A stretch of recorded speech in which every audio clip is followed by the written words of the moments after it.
This is the Weekly Set, the official podcast of TheTotalScreen.com. Episode 174, recorded September 21st, 2018. Hello everybody, and welcome to The Weekly Set, the official podcast of The Total Screen. My name is Tyson, I am your host, and joining me today, as always, is my partner in crime here at The Total Screen, William Rohrig. Hello. So, today we are going to be talking about Netflix's new series, Disenchantment. This comes from Matt Goening, who of course did The Simpsons and Futurama. So even just looking at the characters, you know exactly what this is, basically. So we're going to be talking about the first season of this show, what we liked about it, what we didn't like about it, just kind of in general, our thoughts kind of about the whole thing. So I'll start off with, the show's been getting a lot of slack as being just kind of people saying it's not that great, talking about how it has all these failings and stuff. I would say at least watch the first season, at least finish the first season, especially at the end, because I think it ends on a strong point. At least for me, it does, and I am now stuck in a state of anticipating the next season, which is good, which is a good place to be. And that is because Disenchantment, unlike The Simpsons or Futurama, well, Futurama would have, kind of story runs every so often. Right. But Disenchantment, much more so than that, has like a narrative structure. It has like kind of a singular story going in the background of the entire series. Not just the first season, because it's not even resolved by the end of the first season. It's still going on. No, it's not. Like, I would say the first season ends on probably like the biggest story beat of the season. Yeah, it's kind of like right towards the end of the first season, it really starts to kind of bring everything back together. Yeah, it starts to really bring all those kind of story threads that felt very vague and just kind of like they were just background elements that were never going to fully pay off, Yeah, for the most part. Then they start to actually become something real.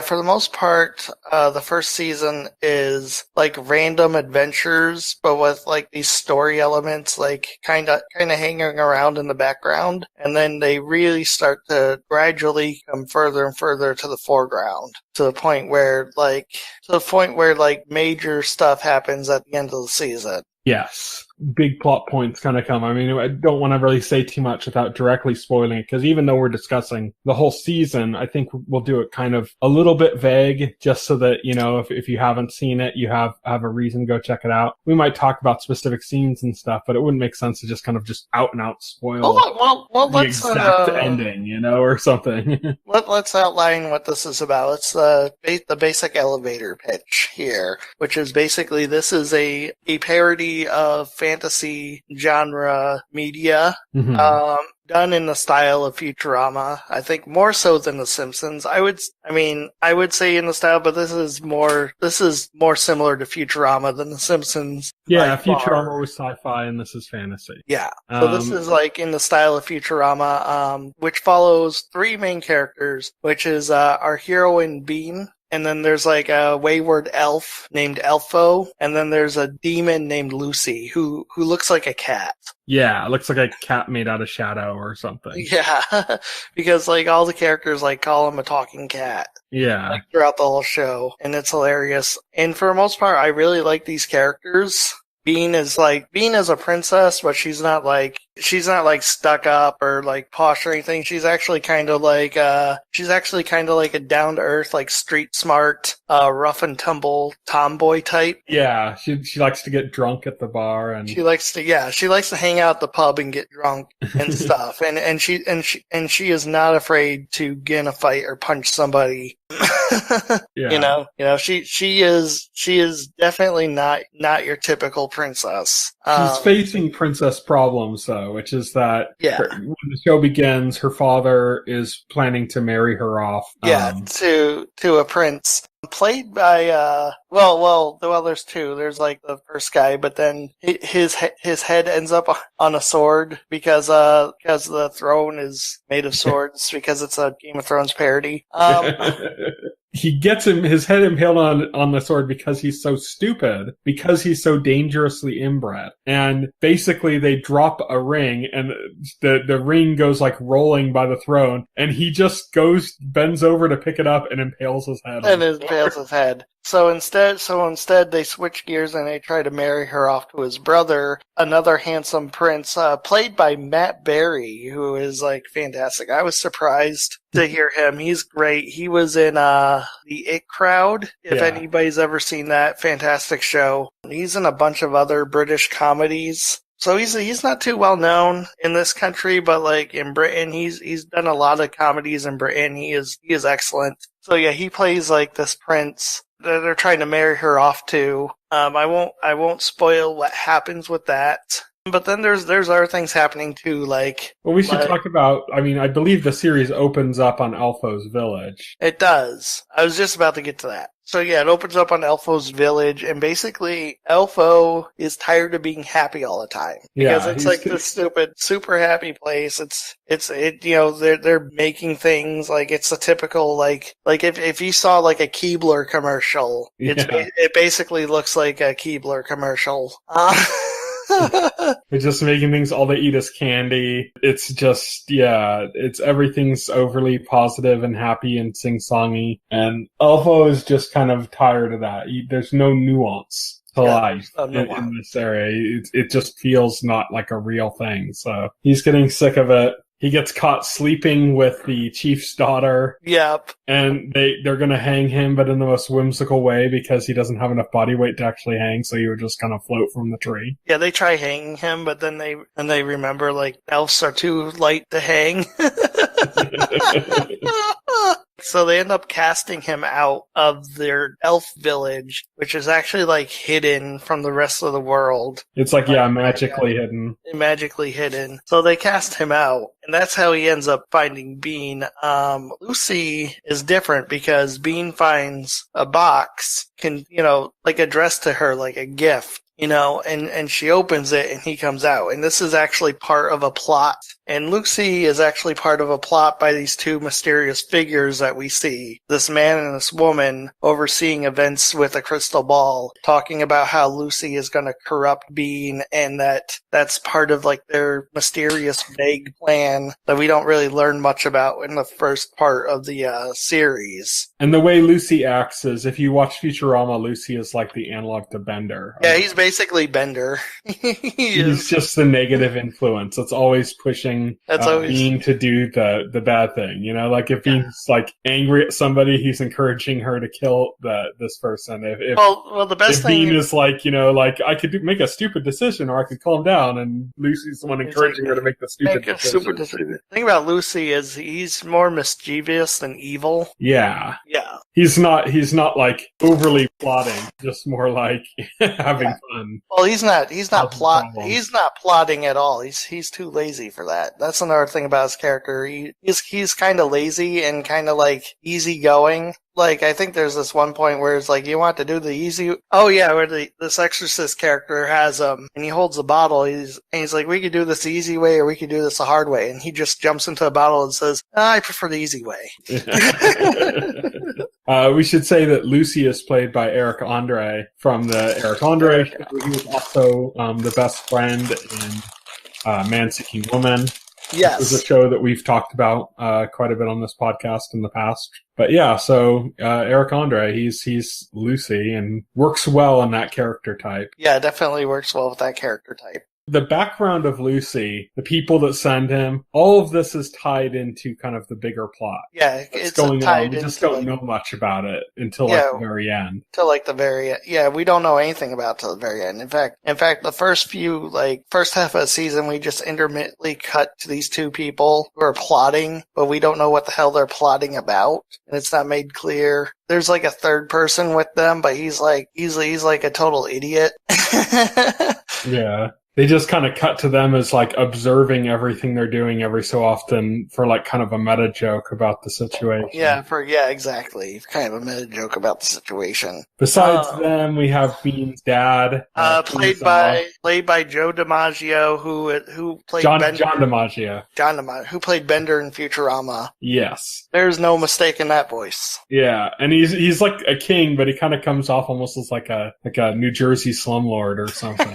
Which is probably because like John DiMaggio is probably just from New Jersey, so it works. But it's not just that; it's like just the way he treats his kingdom, the way he rules it. It's just very like very kingly. I just like looked him up, and actually he looks a lot like the character, like in real life. So I'm guessing they just modeled the king like literally after him. Which is hilarious, and he is from New Jersey, so yeah. So actually, I find that actually more hilarious now. Princess Bean, she of course has a mother, but her mother has long ago passed away when she was a child, and so that's kind of like an element of her character is the fact that she is sad about the fact that she grew up without this mother in her life, and her father just being kind of clueless about anything in relation to that. She has a stepmom named Queen Una, who is like this kind of like swamp-based fish woman or something. Yeah, they're like fish people who live in a swamp, and apparently like the king married her to prevent a war or to like end a war. Yeah, she's from a place called Dankmire, which is Dankmire. Bean also has a son that the king had with Una, who you really don't even see much of until like, I mean, just kind of in the background, I guess. Yeah, and towards the end of the season, you really don't. Yeah, he doesn't start to become prominent until the episode where they actually go to Dankmire. Yeah. I mean, I didn't even know he was there for the first half of the season, to be honest. He's just kind of in the background every so often. Right. The only way you could tell who he was is because like he'd be next to his mom and the king. And so you could that's it. Like otherwise they didn't mention him, nothing, you know? Yeah, they didn't mention like Bean doesn't even mention having a brother. I think at one point she does, but she just does it kind of offhand. Yeah. So it's just the idea is that you don't really, there's no purpose or means of knowing him until close to the end of the season. I mean, he's not actually a major character anyway, but yeah, he's just not very prominent for the first half of the season. And then other reoccurring characters are like the knights, especially like the head knight with the eye patch. Who's also played by Eric Andre. Oh, okay. Pendergast. Who's the head of King Zog's Knights. And then there's also there's kind of like two councils for the king. There's like a wizard. Yes. There's a wizard, and then there's another guy with like 3 eyes. Yeah. The wizard is Sorcerio, is played by Billy West, who's another big Futurama alum, played Fry and Professor Farnsworth and Zoidberg, and did a bunch of the main voices on. He pretty much was the voice of Futurama. He pretty much was Futurama. Yeah. And the other guy, the 3-eyed prime minister, is Oddval, who's played by Maurice LaMarche, who also is a Futurama alum. Maurice LaMarche is awesome. He was also the Brain in Pinky and the Brain. Yes. They kind of hint that like Oddball is like scheming against the king, you know, like he's one of those characters who exist within like the king's employ, who's like scheming against the crown secretly. Him and Sorcerio have like a secret meeting thing they do one time when the king's away, where all these kind of like shadowy figures gather, and you think it's like, that's this cabal conspiracy thing or something, and it just ends up being a big orgy. They call it like sex magic. Yeah. And it's revealed that him and Cesario are like gay lovers. Yeah, they're kind of more involved. They're kind of more involved, yeah. But yeah, there's just an assortment of characters that kind of slowly come together and become more prominent. Bean has a lady in waiting, just kind of a maid servant named Bunty, who at first is just kind of like this naive, poor maid or something, until there's a part where, Bean has to kind of leave the castle, and so to survive, she ends up moving in with Bunty and her family. Bunty is married to Stan, the executioner for Dreamland, who quickly takes Bean on as a possible apprentice, and when she needs to make money to work in the dungeons with them and to help torture people. There's like an evil witch that's straight up like Hansel and Gretel. It's like a witch and her sister. Well, there's a switch because the witch isn't actually evil. Hansel and Gretel were the ones who were evil. She's still an evil witch. She's just not guilty of the things that they thought she was.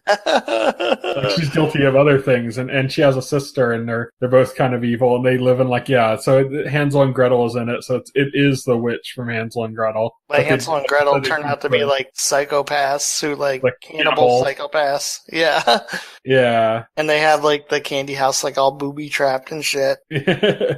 So there's a whole subplot around that. There's a giant like Cyclops woman that in one episode, that Alpha is basically in one episode is doing you say one episode, but she reappears. So I think she's going to be like one of those recurring characters that pops up every so often, which is something I really dug about shows. The only problem I had with that episode though was like Elfo in that episode makes up an imaginary girlfriend without ever mentioning he actually had a girlfriend in his elf village. Yeah, they kind of just forgot that. Yeah, they kind of forgot that, and they kind of forgot the elf village in total until Elfo was kicked out of the town. Yeah. Then they bring her back, and then they realize. Then I kind of realize ooh, that just kind of invalidates the giant episode completely. Yikes!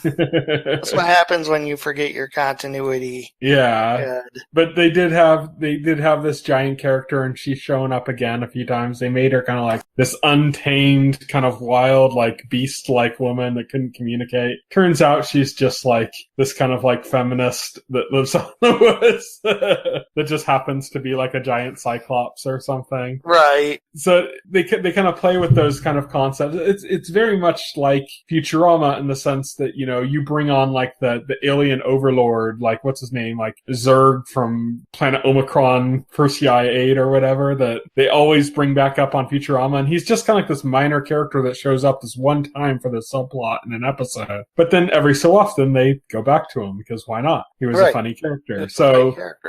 That's what they're going to end up doing, I think, with this character, with this Cyclops character. So they have the same thing with the Exorcist character that they bring in because, Bean is acting strange and they want to get a demon out of her. They end up actually capturing Lucy, and he's going to destroy them, and then they kind of defeat him, but then he ends up kind of showing up again. Yeah. And so they have these characters that they're going to bring back like that. I think they're going to end up bringing back that griffin-like creature that lives at the end of the world, has a nest with all the stuff that they throw off the edge of the world. There's another minor reoccurring character, which is the court jester. He just shows up, and then the king does something to him, and he goes, "Oh no." So there's going to be a bunch of these characters that just kind of come and go as just kind of these kind of basic people that just kind of pop up every so often. But yeah, I mean, so it's kind of like Futurama in that sense, the way they kind of will just bring these characters back. The big difference between this and Futurama, as we had mentioned though, is that it has this kind of overarching plot, and this kind of works in the show's favor, but also a little bit to its detriment. I think this might be a cause of some of the pacing issues that the show has. Right. That they have to establish certain things, and it ends up hurting the pacing of the comedy. Right. I think a lot of the comedy pacing, though, isn't even related to that. I think it's just sometimes the timing is just off. There were parts, there was one joke, I can't even remember what it was. I think it was in the first or second episode, and it had to do with like I think a horse carriage or something, and they just made the joke that took a really long time to tell. Right. And it was just like, man, you could have just, an editor could have come in with this full episode, not even with the raw parts that they put together initially, but just this actual episode, and could have just snipped little bits and pieces out and like cut like a good like 3 minutes out of this joke. Right. And it would have actually landed better.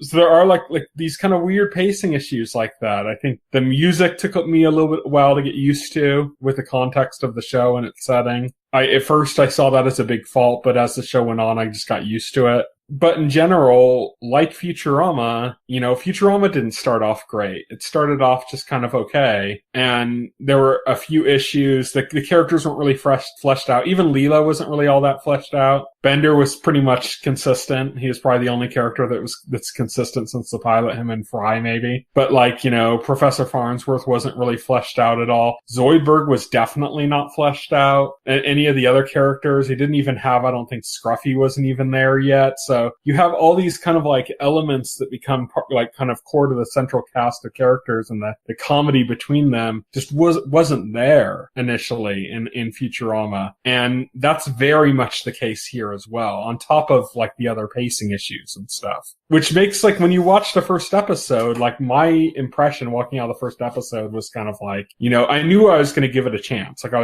said I was going to just watch a few more up and keep watching it and give it a chance to get in there. But my first impression, just without thinking about, this could improve for the better later, was pretty negative. The first episode was really rough. And yeah, my impression was the first, if we were talking about the first episode, I'd be like, I remember like telling you this too, like, I just wasn't feeling it after the first episode. Like, I was just not like I could understand like those issues, but like then I got to watch it more, and it never gets like outright hilarious. Like it gets some laughs for me. Like every episode, there's a few good laughs each episode, but it never becomes hilarious. So it's not hilarious, but it's like, oddly, in many ways, it's funnier in the retelling than in actually watching it. Yeah, like there are scenes from the show that I can bring up and I'll be laughing, and I remember not laughing when I watched it.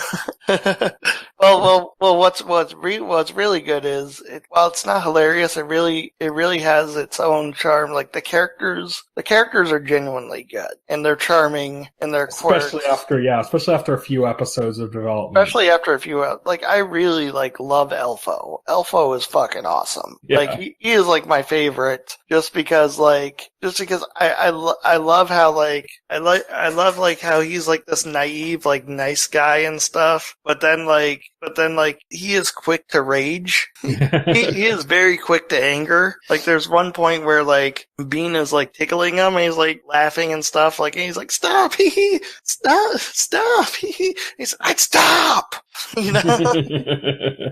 which is like really unexpected, and like that was really funny. Okay. Elfo is freaking awesome. I think Bean being very impure is really funny. Yeah. She's DTF with several guest characters. Yeah. And I think that just kind of plays into like kind of the idea of, it's kind of female empowerment in a way. It's the idea that she owns her own sexuality and she doesn't care. I love that like Elfo has like this goofy crush on her that's never going to be like requited. She's going around fucking Vikings and yeah. He's literally trying to cock block. But yeah, there's a few kind of like interesting things in the show because of that. It's hard to kind of talk about too much because, like I said, I don't want to kind of spoil the ending because it actually is a pretty cool twist. Yeah, I don't want to spoil like the storyline or anything or the ending. And the season has like a cliffhanger at the end too, which is the season ends in a big cliffhanger, like which really makes me like, oh god, I can't wait for the rest of this. Like there are revelations, stuff, like shit gets real. Definitely. I guess, I mean, that's pretty much what we can talk about with it.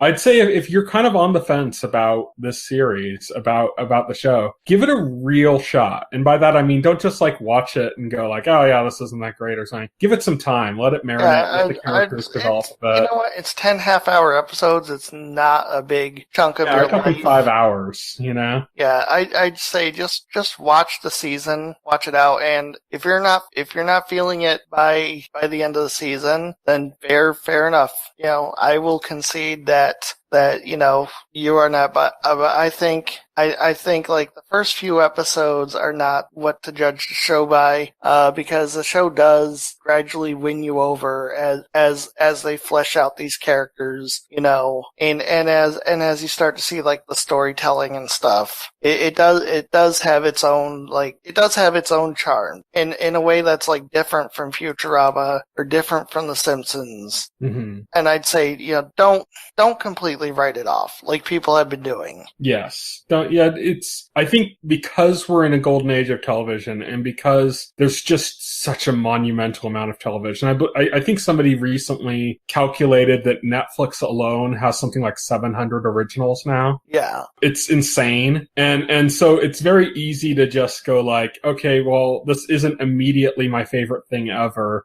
Dump it, you know? And I think sometimes that's a mistake because some shows, they need some time to kind of develop into what they are. So I'd say, you know, try to give Disenchantment a fair shake. Yeah. I think it's deserving of a fair shake. And if you're struggling with the idea of a show being deserving of a fair shake, just think if you really enjoyed The Simpsons and you really enjoyed Futurama, then think of it as a debt you're paying to Matt Groening for bringing you great TV in those shows. Right. And that you're going to give it a fair shake. This is not me being like a Matt Groening fanboy or anything. Like I was 100%, like after that first episode, I was 100% ready to come on this podcast and just shit on the show if the quality remained at that level throughout the season. Mm-hmm. If I was like that nonplussed about the rest of the season as I was that first episode, I would have came in. So I am like, yeah, I'm not being like a fanboy or anything because like I love The Simpsons, I love the Futurama. Like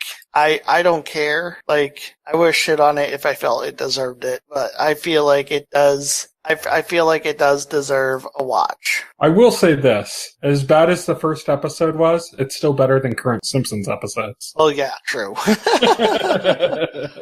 So if you're still watching The Simpsons, you have no excuse. Just watch this. But that's it for Disenchantment. Here's what's coming up in the week ahead. A ton of shows, because this is the real beginning of the fall season. We start our fall schedule at the beginning of September just to keep it clean with month to month, but it's towards the end of September when like just the deluge of shows just starts erupting outward, you know? And this is where we're hitting it. This is the first week where we're really hitting that. So as we're recording this on Friday, September 21st, The Good Cop is on Netflix. That's like a new show about a father and son, with the son being a police officer.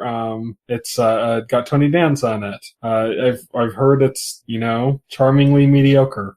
I don't know if I have any interest in that myself. Hilda has come to Netflix. It's a animated adaptation of a graphic novel.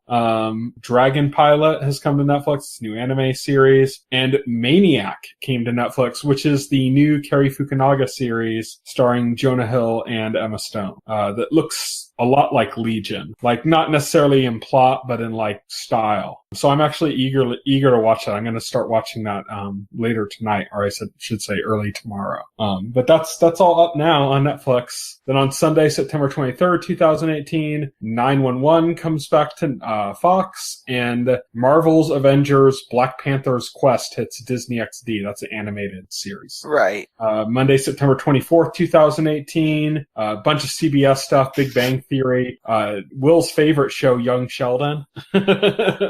That's right. Can't miss that Young Sheldon. Bull and Magnum PI, their Magnum PI reboot hits on the 24th. So, yeah, not too interested. It's a reboot. You know, hey, Kim Jong's in it. I think this is going to be one of those shows where it actually gets decent people like Kim Jong to sign up. And the reason they're signing up is because it's a CBS show, which means that it's got enough budget that it's probably going to be around for a little bit. And because it means they can live in Hawaii when they film it.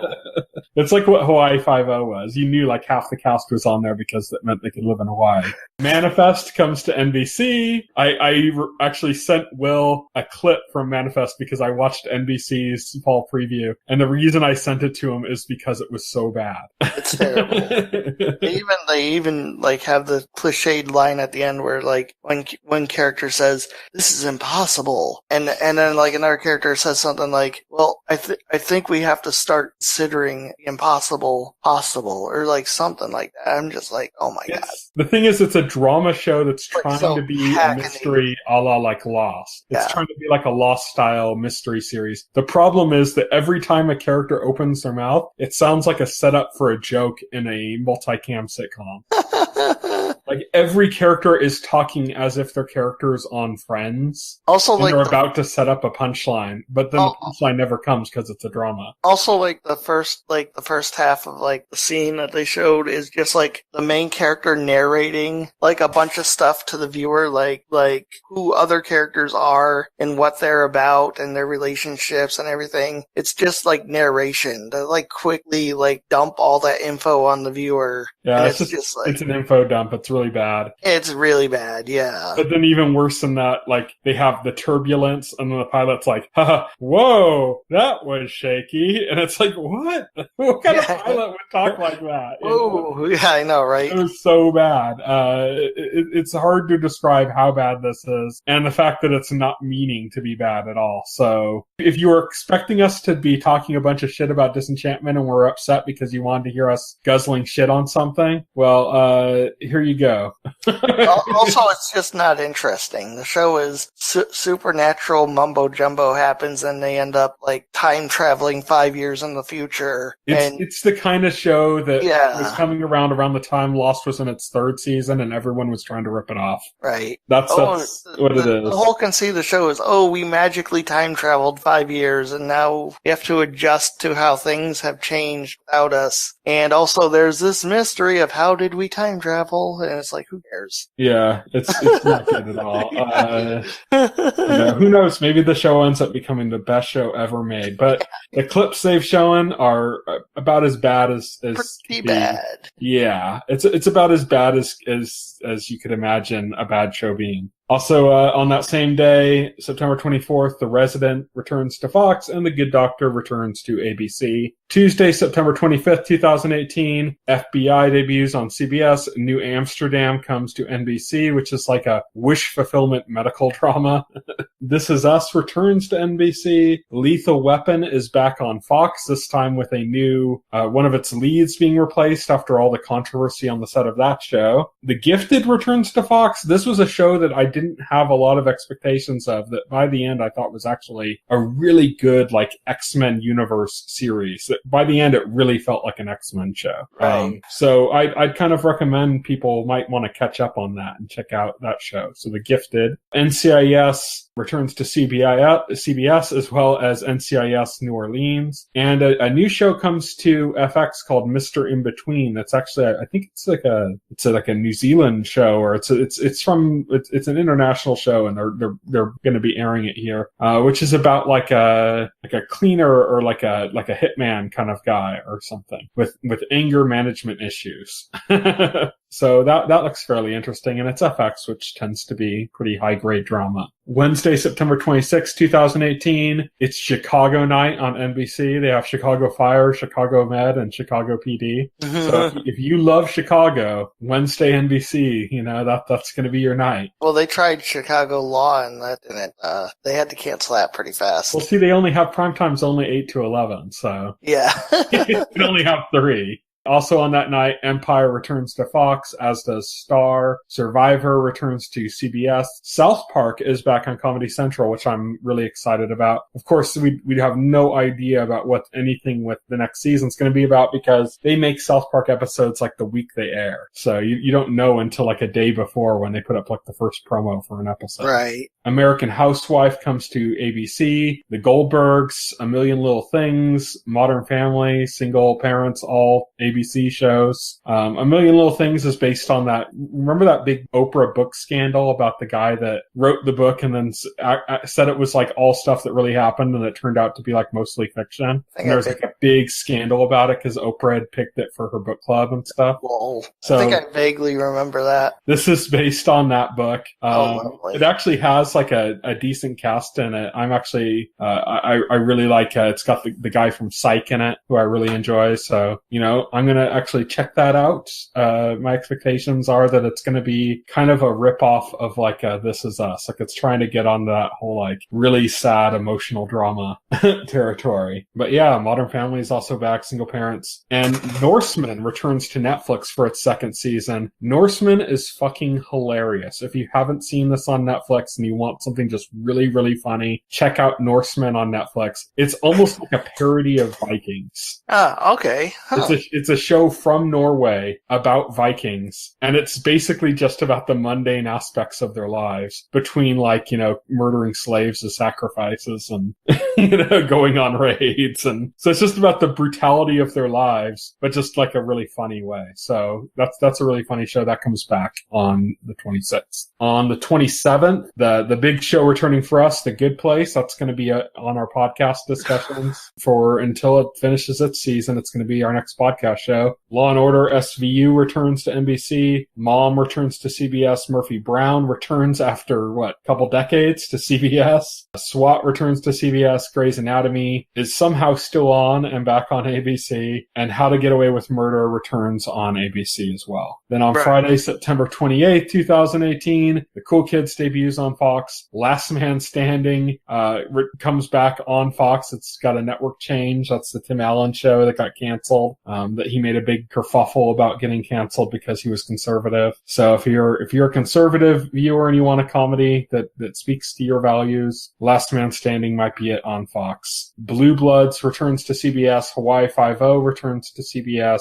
MacGyver returns to CBS. And then another deluge of Netflix shows. Chef Table, El Marginal, Forest of Piano, which is a like an anime, I think. Last Song, Made in Mexico, and Reboot the Guardian Code, all back on Netflix. So that's it. That's what's coming up. That was a huge list. This is the fall season. This is when it kicks off. The next couple of weeks as it goes into mid-October is going to be like this. Just tons of stuff coming back and debuting. But next week, we're going to be celebrating our 175th episode. Normally, we do a round of Advocates of Great Television. We weren't able to schedule that properly. So what we're going to do is we're going to be talking about the second season of one of our favorite new shows, American Vandal. It just hit Netflix. It's 8 episodes. They're 8 half-hour-long episodes. So if you want to join in the discussion, just binge through that. It'll take you like 4 hours. And then join us next week, and we'll be talking all about Season 2 of American Vandal. If you haven't seen the show at all, watch Season 1 too.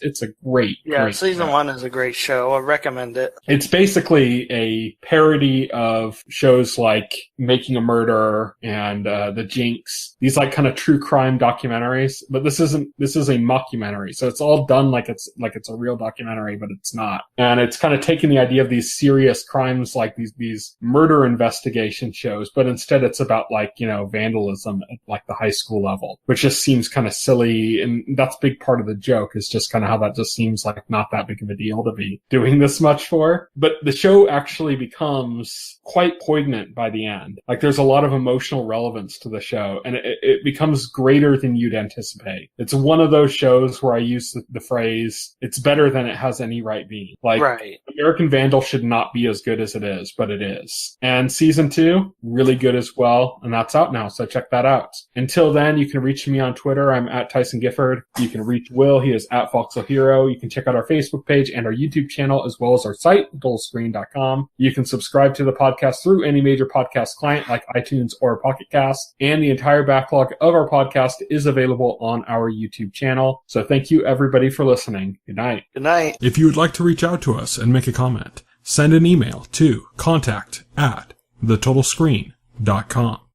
Stay tuned to The Total Screen for the very best